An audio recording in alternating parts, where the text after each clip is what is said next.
King Charles will continue his return to royal duties by holding his first investiture. Well,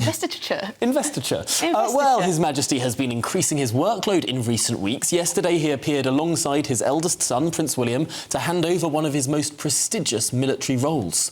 And this afternoon, he'll greet 52 guests, including the Archbishop of Canterbury, Jennie Cooper, and a sister who saved her twin's life in a crocodile attack. Well, joining us now is royal commentator Jennie Bond.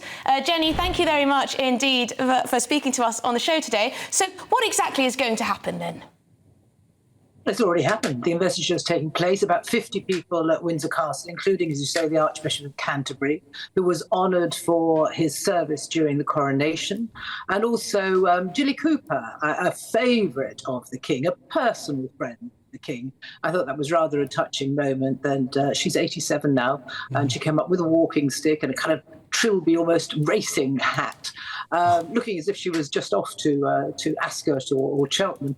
But a very warm greeting for her. And the King was all smiles. I think he's very glad to be back doing what he does. And let's face it, I think most people who are honoured really feel particularly special if it is the King who gives them their medal. And this does seem to be a ramping up of work for the King. We had the Buckingham Palace garden party, we had the handing over of those military titles, and now we've had this investiture too. Is this a sign from the palace that the King's on the mend?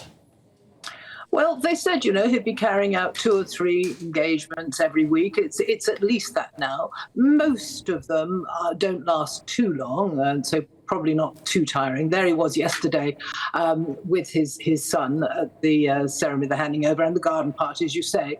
So, yes, he's being seen in public as much as he possibly can. But there are slight amendments. Today there were about 50 people at the investiture. Normally there'd be 60 or 70. So perhaps it was sort of 10, 15 minutes, maybe half an hour shorter than usual. So, the doctors, I think, are monitoring it closely and whispering in his ear, don't get too exhausted. And we know that Camilla's trying to hold him back a little bit, but we're told he's a bit like a caged lion. He wants to get out there. He really enjoys it. He really thoroughly seemed to be enjoying the investiture.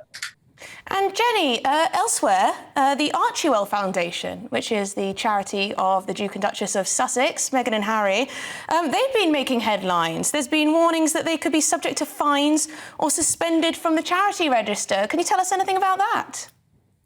A rather curious story, actually, that the Archwell Foundation, created, as you say, by Harry and Meghan, is in a little bit, I think, administrative trouble, really, over in the States. It's been declared delinquent, which is an unusual term. I've never heard it before. A delinquent foundation. It's all to do with filing tax returns and what have you, all the administration. And they are saying, the foundation have been quoted as saying that the cheque is in the post. The last one got lost, but the cheque is in the post now. Makes you laugh a little bit, actually, to hear that expression, but I'm sure that's probably true. And I expect it'll all be sorted out. But unwelcome headline. Unwelcome headline after what was decreed to be quite a successful royal tour. Well, not a royal tour, of course, not at all a royal tour, a private visit from private citizens that was not at all in any way, shape or form even slightly like a royal tour in Nigeria.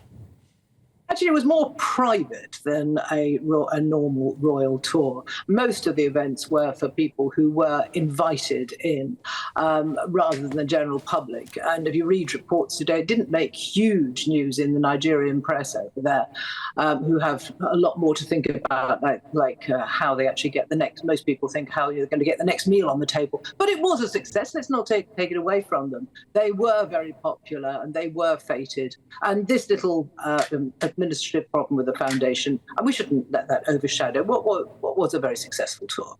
Well, thank you very much indeed, Jennie Bond, royal commentator. Always great to speak to you.